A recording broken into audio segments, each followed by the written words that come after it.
Hello everyone and welcome to this wonderful course on control systems. I'm your instructor here to take you throughout this journey on control systems. This is the first lecture, so let's start with the session outlines. In this presentation, firstly we'll discuss the introduction to the subject, to what we study. Then after that, we'll discuss the reasons that why we need to study this control systems or the advantages of using control systems. And at the end, we'll quickly see the syllabus and the target audience. So let's start with the introduction to the subject. Control systems are an integral part of modern society. Numerous applications are all around us. So to study the control systems in a predefined manner, let's start with the statement or the definition of control systems. A control system consists of subsystems or processes assembled for the purpose of controlling the output of the processes. It simply says that a control system consists of subsystems or the processes assembled for the purpose of controlling the output. Note this statement, controlling the output. So we can say that any control system will take an input, it will process the input in a predefined manner, and it will generate a desired output. For example, an air conditioner maintaining the temperature of the room. Now in this case, the air conditioner is the control system and the maintained temperature of the room is the desired output. Example number 2. A car moving from rest to a speed of 100 km per hour. Now in this case, the car or the elements present in the car are the control systems and the speed of 100 km per hour is the desired output. Example 3. A lift moving upwards. Now in this case, the lift is the control system and the desired floor of the building is the desired output. So all these are the control systems controlling their respective outputs. So now we are done with the statement of control systems and we have understood some of the examples. Now let's understand this in a better manner with the help of a block diagram.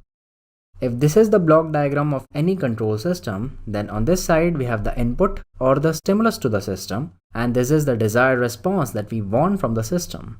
On this side we have the output or the response of the system to this particular input, and this is the actual response that we get from the system after the process is done. Every time, the desired response is not same as the actual response, and the difference in the actual response and the desired response is the error of control system. We will discuss the input, the output, the desired response and the actual response of any control system in the upcoming lectures of this course. As of now, we just know that any control system will take an input, it will process the input in a predefined manner and it will generate an output. So now we are done with the block diagram of any control system. Now let's move on to the question that why we should study control systems or the advantages of using control systems. We build the control systems for 4 primary reasons: power amplification, remote control, convenience of input form, and the compensation for disturbances. We will understand all these reasons with the help of a practical example. Suppose we have a radar antenna and we wish to rotate this antenna through a certain angle. Then in that case, we will use a rotating knob and we will rotate this knob through a certain angle and the radar antenna will rotate through the same angle. But note that the power required to rotate this knob is quite small as compared to the power required to rotate this heavy antenna. So in that case, we need to amplify the power and we use motors for that purpose. And motors are control systems. So now we understand that we need control systems for power amplification.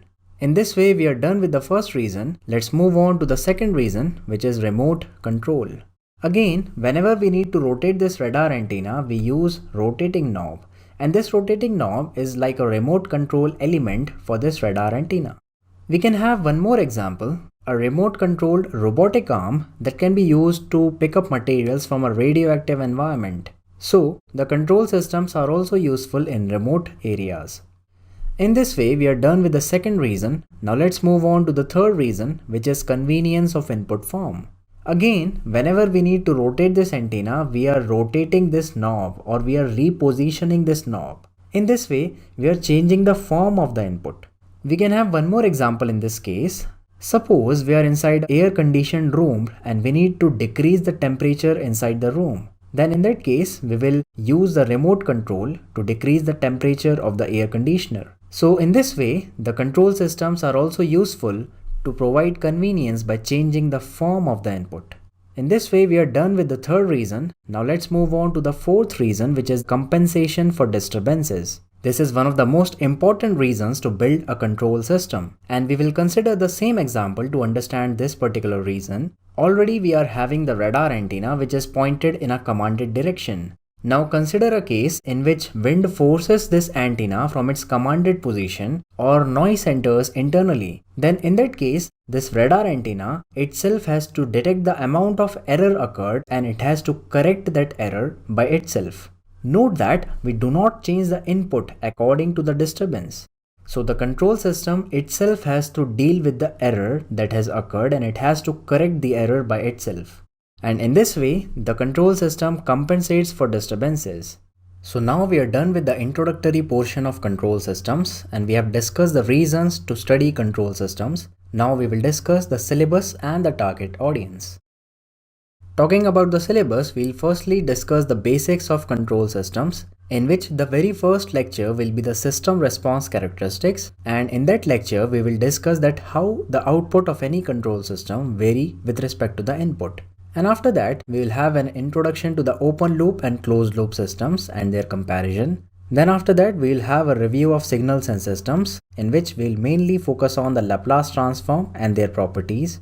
And after that, we will discuss the transfer function of any LTI system. Then after that, we'll have a concept of feedback and the types of feedback. After the completion of feedback, we will discuss the sensitivity of control system. And at last, we will discuss the concept of dominant pole.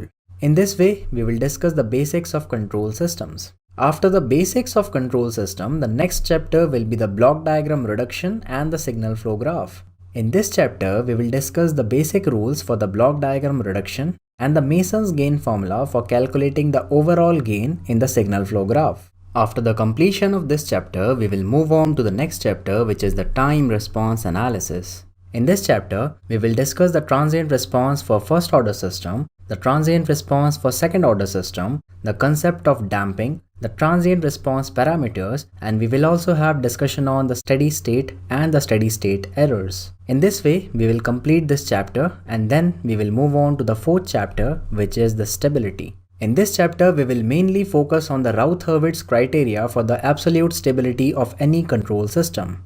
After the completion of this chapter, we will move on to the fifth chapter, which is the root locus diagram.